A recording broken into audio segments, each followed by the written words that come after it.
Hello, everybody. I am Sergeant Jacob Colstock. I'm here with a good friend of mine, Sergeant Onawa Perez with the 434th Chemical Company. And today we're going to be talking a little bit about Staff Sergeant Daniel L. Fernando, who unfortunately passed away about a year or so back by way of suicide. So I just wanted to talk a little bit about him, and then we'll be expanding a little bit on the broader issue of soldier suicide and veteran suicide in general. So, just kind of to start, who, from your experience, just kind of who was Daniel as a person, from your perspective? From my perspective, Daniel was not just a good friend, but he was also one of those leaders that you look up to. I remember, coming into the company, coming back from my deployment in 1819. He was actually one of the first people that I met. You had come much later, but he was one of the first people I met, and we sat together, had lunch, and we talked about a broad spectrum of things, mostly what his interests were, where he's from, and his family life and stuff like that. So very devoted to his family. Obviously, he was a father of, I believe, three or four kids. Yep. Couple girls, couple boys. So, him being a father really impacted his life tremendously. Talked about why he was in Minnesota, and how much he loved just our state and just the community around the military in general. Um, and that was very evident through his multiple passions, being able to speak multiple different languages, and then be able to connect with people on a different level.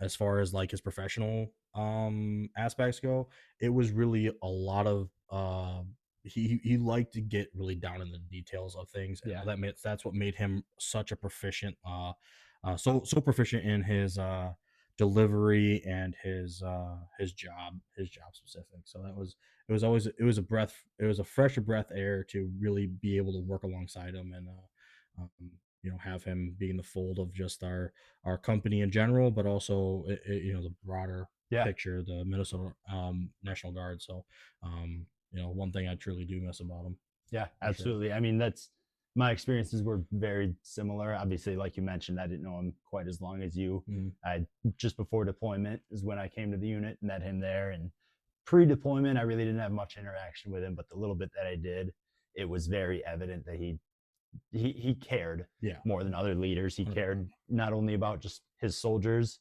about his job professionally. Mhm. And I mean, one of the first conversations I had with him, he was already telling me about his history a little bit, how he came Mhm. from Arizona, Mhm. moved up to the National Guard, and I mean, his kids were his everything. So, I Mhm. mean, he was the most motivated guy I ever knew. Oh, absolutely, and especially how fast he progressed, just in his rank structure alone. Like, he went from 3 to 6, and, like, it seemed like, almost a blink of an eye, like, Yeah. snap of a finger, there he was. He was a 3, and the next thing you know, he's a 6, and Yep. it was crazy to see, and it was good to see. You need those type of people that are really motivated, especially in the guard setting. Um, I think, we'll get into it a little later, but I think that might have had something to do with the broader issue of why he's no longer sitting here with us today. Yeah, for sure. So I mean, that makes a lot of sense. I mean, speaking of, you brought it right up. Um, did you really see, before he passed away, did you really see any signs of him kind of showing depression, or, did he ever vocalize to you anything about having, kind of suicidal thoughts, anything like that? Because from my perspective, it really didn't seem like anything obvious. Every mhm, interaction that I had with him was nothing but positive. He was one of the few guys out there who always had a smile on his face. yeah, Helping others was his, seemed like his biggest goal, yeah, and for sure. that's exactly what he wanted to do. I'm kind of curious to what your perspective was on that. Yeah, to put it short and simple, I didn't have any perspective or introspection to think that he would be that type of person that would do that. But then again, you always think about, like, what ifs or anything like that. So it's one of those things where I really think about it, and I mean, I guess kind of the signs were there, but he hit him so well. And that's when we talk about the picture of suicide, that is one of the biggest things when it comes to it, because people bury stuff deep down, Yep. and I've been there, seen those really dark days, had those moments as well. So I can understand, where someone would come from with that. Um, but talking about him, there was nothing. I mean, he, like you said, had a smile on his face, really really wanted to be that professional individual that you would come to in a crisis or anything like that, and you could always go to him and talk about anything. um so to turn around and to think about the fact that he didn't do the thing that he would ultimately tell you to do, Yeah. um it hurt a lot, Absolutely. especially because and putting into perspective the fact that, like, um my own my own way of seeing it, like, uh that weekend we had drill. We were just talking about that, right? Yep. And so we had drill, and that night, September 13th, me and the wife, we were down in Treasure Island, right? We just went to dinner. We were at dinner with my aunt and uncle. Something told me in my mind, hey, you should call Fernando. You should invite him down. Oh yeah. Him and Tara, they live in Hastings there, and so, hey, you should invite them down. Yeah. And I never made that call. Yeah. And then the next morning, about 10:45, 10, I think it was like 10:49 if I remember correctly, 10:49 13 seconds. Um, get the call from Holly. Hey man, you got a second to talk? I'm driving alone. She'll be driving Yep. alone, and he tells me the bad news, and uh, don't do it while driving. Yeah. Pull over if you're getting some information like that. Pull over, for sure, because I definitely spun out, and I definitely did have like that moment where it was like the whole world was coming crashing down. So, um, it's something you never want to imagine, and especially from an individual or individuals that you never think would ever um, come to that conclusion, that you don't see another way out. Yeah. And coulda, shoulda, woulda. I wish you would have called me. I wish I would have made that call. Um, but we're sitting here today, and I didn't, and he didn't. Yeah. So, where we go from that, I mean, I think that's you know, I think that is the the best thing, and really, getting down into the picture of it. I don't really know what the best thing is, especially after this interaction, with this, having been my experience for the last, year and a half, year and a half now. So it's like, it's one of those things where I don't want to think about it, but I do think Yep. about it more often than, like in the military, we do have the black band, so I Yep. wear it every day. It doesn't come off. Yeah, So absolutely. And I mean that's the biggest thing, and you touched on it a little bit, how, we kind of think, obviously we don't know for sure what was going through his head, but clearly he buried something because he didn't show it up very yeah, well. There's a certain stigma associated with suicide, and mm, unfortunately it's a stigma that doesn't seem to be going anywhere. People don't seem to want to talk about it. yeah, And I think one of the biggest kind of preventative measurements is just overall awareness and knowing that you can open up a little bit. You yeah, touched a little bit about how it affected you personally. mm, That's another thing that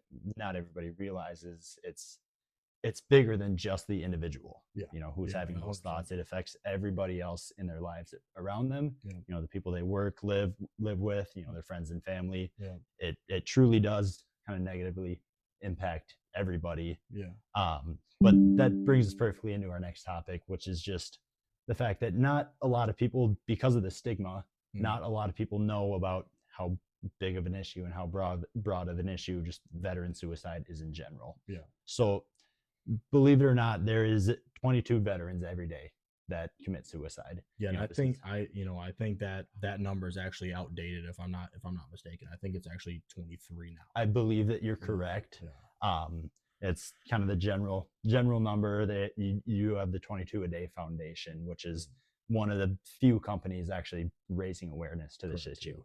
Unfortunately, they are, like I said, they are one of the few. Mm, There, in my opinion, there should be a little bit more awareness brought to it. We'll kind of get into that yeah, a little bit down the line, but if it's 22 a day, that's an average of one veteran every 65 minutes. yeah, yeah, That's almost one every hour. mm, That's it, realistically, it's not an acceptable number. Yeah, Nothing is acceptable until that number is at zero. exactly. Unfortunately, I don't think And it will ever get there. But the closer we can get to that zero mark, yeah, the better. yeah, and it, as corny as it sounds, the 22 a day and all that jazz should never be a thing, because Absolutely. as you're taught as a soldier, you're supposed to lean on your brothers and sisters to your left and your right, front and back of you. And, we've been friends for a while now, and so, never in a million years would I ever think, "Oh, I'm not gonna call Jake Absolutely. when I have a freaking problem or something like that," or I'm not gonna call Tanner or Absolutely. any of the boys. So uh, it's one of those things where, yes, it may be corny, and yes, it may Yep. be one of those things where it's like, "Oh, I don't want to burden my friends," but Yep. they would rather, and I know I'd rather have you call me at 2 in the fucking morning In a heartbeat. when I'm like down about whatever. And I know you'll be not just at my door in, under 15 minutes. We Yep. live an hour apart. Yep. I'll So make it there. yeah, you'll make it here, Tan. I'll make it here. It's, it, it's so much more. You gotta look and peer in on the inside. And yes, it's corny, and yes, it's whatever. And we talked about that stuff, Yeah. but talking about it is the best solution. 100%. um does it work all the time? No, unfortunately not. Right. Right, it doesn't work sometimes, but for the people that actually like sit down and think, Yep. it's like, hey man, like I'm really down, Yep. like I don't know where I'm going, I don't know what I'm doing, I don't see a light at the end of the tunnel. And you call your best friend, even if you're not even friends with them, you could call one of your soldiers that Yep. has, 19 years old, whatever, and they'll be there for you. Yeah. And They they're, might not know in what capacity, yeah. but they're going to be there for Yep. you because they know it's important. Yep. Absolutely. So And yeah, I mean, there is a lot of kind of external resources out there, but like you said, the people, your brothers and sisters to your left and right, yeah, that's truly going to be the best resource. So I think it's so important for any unit just to kind of, I mentioned stigma earlier, kind of mhm, break through that stigma, and it should almost be a regular conversation topic. yeah, And unfortunately it's not right now, and as a result we have 22, 23 veterans a day killing yeah. themselves. But past the military as well, Oh whether yeah, you get out, a lot of this, there is quite a fair amount is active duty service members 100%, yeah, that are making that decision to take their lives. And unfortunately, Sergeant Fernando was one of those. yeah. But Mhm. it includes veterans beyond as well, who kind of think that they are alone in life. Yeah, And yeah, what I think a lot of people don't realize is, you're not just brothers and sisters while you are still in. That's a lifetime bond. yeah, With your real siblings, mhm, that's obviously a lifetime bond, and it yeah. goes the same way with your military brothers and sisters. 100%, because I met many of you guys that just like, like we were talking about with Nate earlier, and Kim, like known those guys for damn Yep. near a decade Yep. now, and it's like I could call them and they'll be there. Yeah. The same thing with you, and I've only known you like 3 4 years. Been about 4 years. Yeah, Yeah. so there's no difference there. No, absolutely not. And another kind of point that I wanted to touch on is just the fact that, why are veterans so high? Veterans are actually about 1.5%, or 1.5 times higher, Mhm. higher likelihood to commit suicide versus just regular civilians out there. Yeah. I want to talk about just why that is. Studies kind of show that the reasons for that is just because there's a lot higher exposure to trauma, Mhm. stress, and of course the isolation, loneliness. Mhm. When say you are deployed, of course you're not alone, but you're away from your family and you're away from the people that you do see and interact with any day. Yeah. Outside of that, is there any reason that you could kind of think of that would be more likely to lead a veteran to want to commit suicide?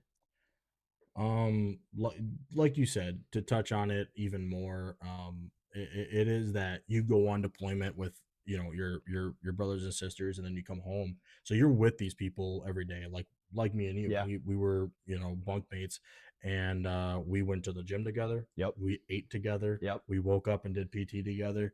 We everything, we went and did our job together. There Yeah. was nothing that we didn't do together. So it's And then almost that the feeling of loneliness and isolation wasn't even during duty, it yeah. was almost after the fact. Exactly. Yeah. You come home and you come back to regular life, and people got their families, they got their spouses, they got their kids, they got this thing, they got that holiday, they got whatever, and while you're all together overseas or while you're active duty or whatever the case may be, you are you are just constantly always together, and there's never a doubt in anybody's mind that if you have a problem, you're going to be there Absolutely. because you're 25 feet away, Right. right? Right. But when you come home, now you're separated by miles, Yeah.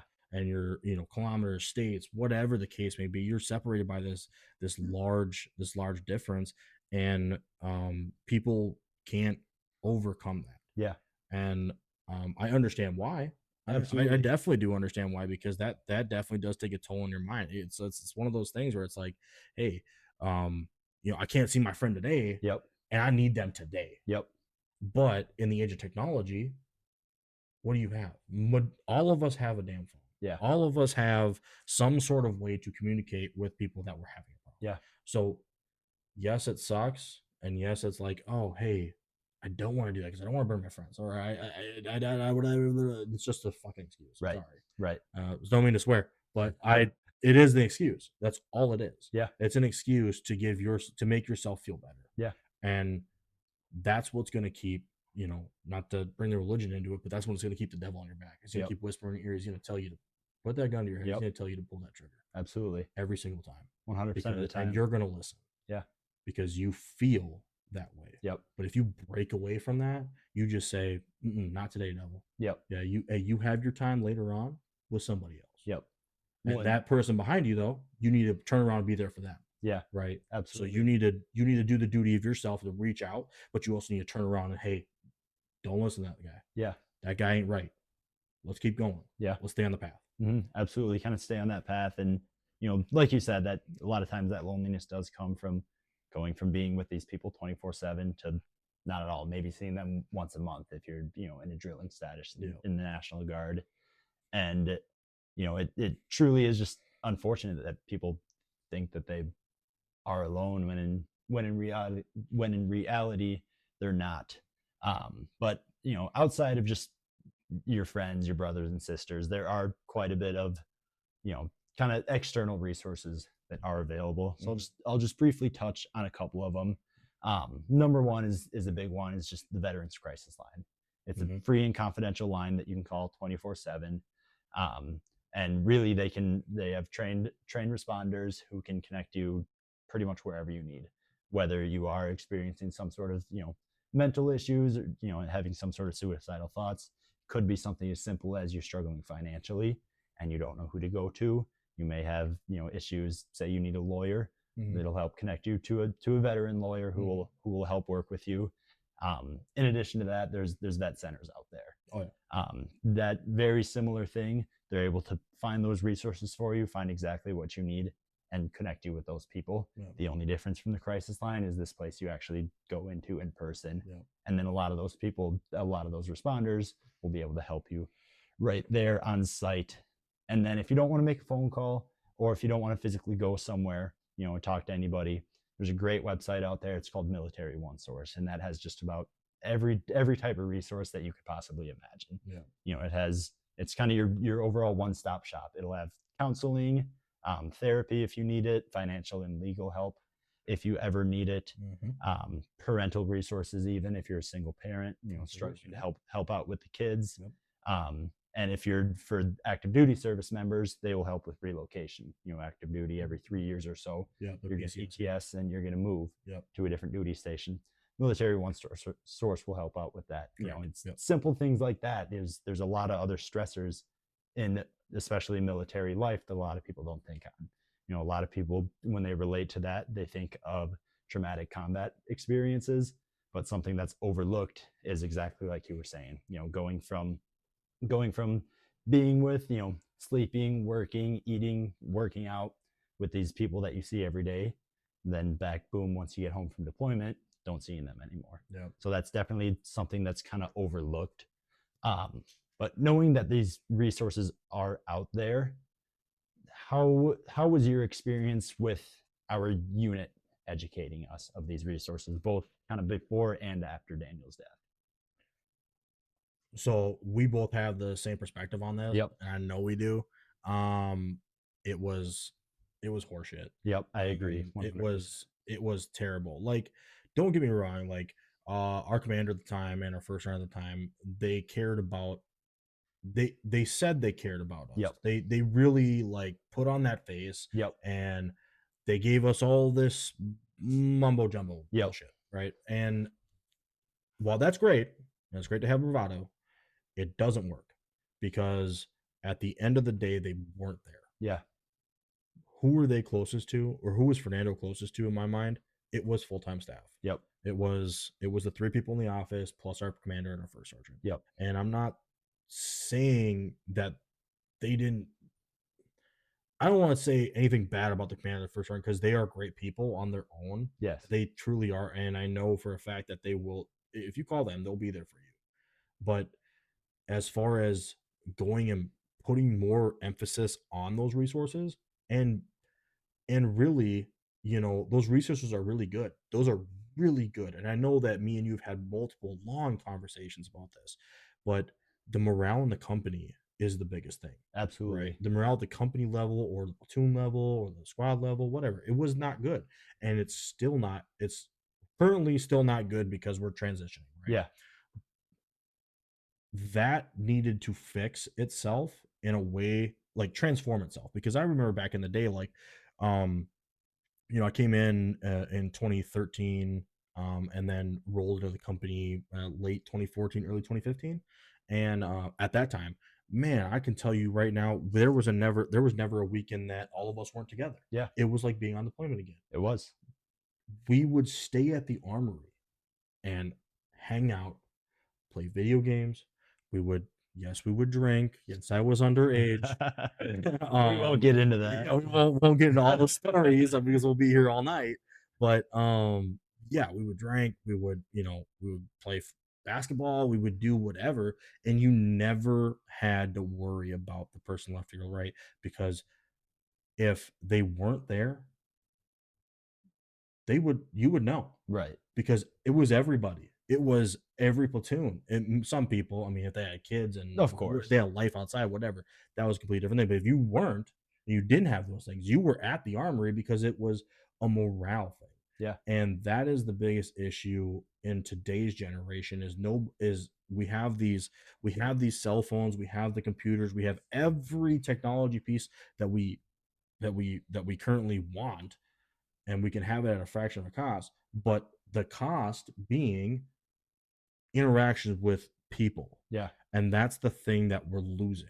Absolutely. And that's the thing. And ultimately, I think that's what drove um Sergeant Fernando to that conclusion. Yeah. Is because he wasn't so tech savvy and he didn't care about technology. Yep. But But seeing everybody else. I don't want to say rely on it so much, but turn to it Exactly. over the people around them. Yeah. People that are left and right. Yeah. Exactly. Absolutely. He was such a social person. Yeah. And something as simple as a cell phone could have influenced his decision. Obviously, we'll never know exactly what was going through his mind. But it's a culmination of multiple different factors. Add that into it, add on just getting home from deployment, just the massive life change that he went through. His for 1 full year, his life was every day same people, kind of like we were talking about before. But that sudden transition of coming home, and it's that transition, in my opinion, wasn't handled the greatest. No. There wasn't much to kind of help soldiers transition back to civilian life. That's another overlooked issue. Is going into the military is easy. You get there, you go to basic training, and you either have to conform or they kick you out. Coming home, well, unfortunately, nobody really cares how you do, as long as you show up to your next drill or show up to your next work day. That's really the only time that somebody will care. Yeah, it's crazy that you saw that because you've only been on one. Exactly. And I've been on two. And when I came back from my first one, I went with a completely different company. I went with completely different people. I never even knew, I knew 30 people in that unit total out of 160 some people that we went on deployment with. And I knew 30 of them. Yeah. So I knew them, but guess where they put me? They didn't put me with the people that I knew. Of they course. put me with the people that I didn't know. Yep. And while I still talk to some of those people, we're not great friends. Yeah. We're not like me and you. We're not like me and Fernando. We're not like any of those things, right?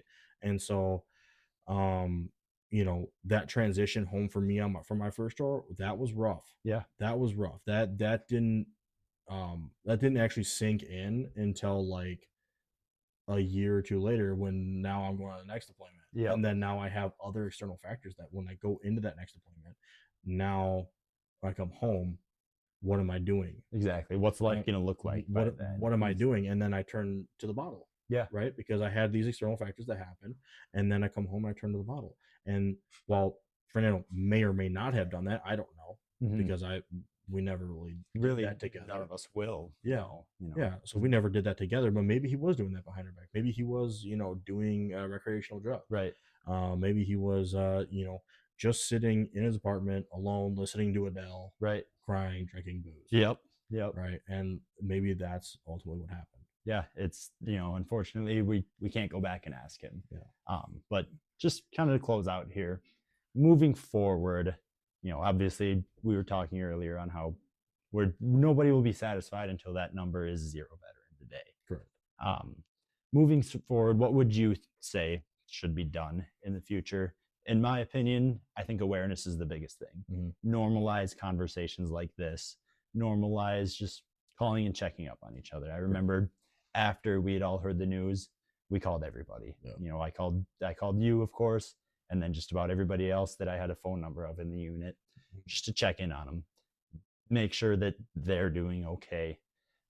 Another thing that I would say, just to help prevent it, is further education of these resources. Yeah. Like we said before, it wasn't always handled the best. Our unit was okay. They would have annual mandatory briefings to tell us, hey, this is available. Yeah. But it never really seemed like it was from the heart from any of them. It was kind of just them checking their box. Yep. And then just overall, I think the world needs to focus more on just the mental health crisis in general. We've been focusing, of course, on veterans, but it's broader than that. It's everybody. There truly is a mental health crisis. So 100%. is there anything else that you would say to do moving forward just to help lower that number? Yeah. Biggest thing, like we touched on earlier, is that morale thing. And whether you think about it from a civilian perspective, or you think about it from a military perspective, or whether, you have a paramilitary career. Yeah. Those people that you make connections with, the morale thing, you need to be bonded with people. Absolutely. Because the closer you're bonded with people and the better you are at creating those bonds, and being there for one another in hostage situations, or you're overseas, or whatever the case may be. In the civilian world, maybe you play sports together. Those are great. Don't lose touch with those people. Absolutely. You need to stay with that, and you need to, we'll use that word, conform. Yep. Right. You conform to the bigger picture of being with this melded unit. Yes, you may be like internally like an introverted person, but if you have that bond with somebody, or you have these bond with multiple people, like a group of individuals, now you're even better, because like we always say, safety in numbers. Yep. Right? Absolutely. You have this great thing, and don't let that go. Yeah. Don't always reach out for yourself. Yes, sometimes it may seem like, oh, you're always reaching out. Oh, you're the only person reaching out. Right. Continue doing it. Right. Because you never know, one day when you might be down in the dumps and you be like, yeah, that's my last text message. Now those people, yes, that may be a scary situation to be in, but at the end of the day, guess what they're going to do? They're going to show up at your damn door. Exactly. They're going to be there quick. Exactly. So you better leave it unlocked. Yep. Yeah. I think the biggest thing people need to realize is, no matter how alone they feel, they're not. Yeah. And I want to urge everybody, military or not, just regularly call your friends, check in on them, friends, family. I think, in my opinion, that's really the biggest step that we can take moving forward to overall raise awareness and, again, get that number lower. Right. I think with that, we touched on a lot of great points, and we could probably close out here. So thank you for viewing. Yeah. Appreciate it. Sergeant Perez, thank you for joining. Awesome. It's been a blast. Hell yeah. All right, bye now.